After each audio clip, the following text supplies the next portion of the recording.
तर मतदार माझ्या पाठीशी आहे, नरेंद्र दराडेंनी म्हटलंय. नरेंद्र दराडे यांना विजयाचा विश्वास असल्याचंही त्यांनी म्हटलंय. महायुतीचे अधिकृत उमेदवार ते आहेत आणि यावेळी मतदार माझ्या पाठीशी असल्याचा दावा त्यांनी केलेला आहे. पूर्ण राज्यात चर्चेचा विषय ठरलेली नाशिक विधान परिषद ही बंडखोरीमुळे गाजलेली आहे.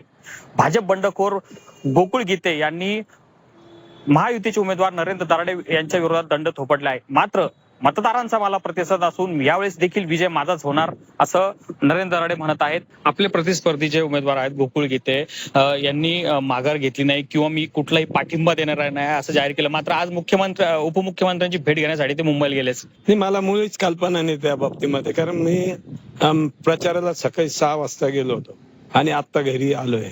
त्याच्यामुळे मला कुठे गेले काय केले मला कल्पना नाही त्याच्याबद्दल. काल आपले बंधू किशोर दराडे, आमदार किशोर दराडे वहिनी साहेब यांनी गणेश गीतेंची त्यांच्या बंधूंची भेट घेतली, माघारीसाठी जाहीर पाठिंब्यासाठी प्रयत्न केले असंही बोललं. ते गेले असेल. मी त्या दिवशी तर माननीय मुख्यमंत्री देवेंद्र फडणवीसजी आणि आमचे नेते उपमुख्यमंत्री एकनाथ शिंदे साहेब यांच्या भेटीत गेलो असल्यामुळे मला त्याची कल्पना नाही, परंतु मी आपल्या याच्यात बघितल्यामुळे मला कळलं की बंधुराज गेले होते.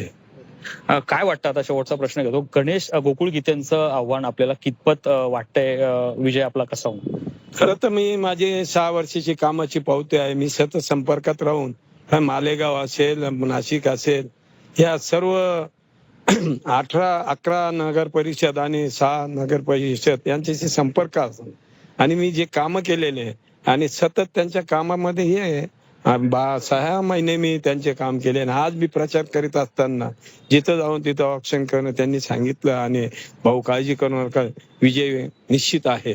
माझ्या पाठीशी मतदार आहे. आपल्यावर आपण म्हणता कामं केले, आपले विरोधक जे गीते आहेत ते म्हणतात त्यांनी काही कामं नाही केले म्हणून मी निवडणूक लढवतो. निवडणुकीमध्ये मतदानच सांगेल कोणी कामं केले कोणी नाही केलं. निवडणूक झाल्यानंतर मतदानच सांगेल कोणी काम केलं होतं कोणी नाही. त्यामुळे आता या निवडणुकीकडे संपूर्ण राज्याचं लक्ष लागून राहिलेलं आहे. सुदर्शन खिलारे, झी मीडिया, येवला, नाशिक.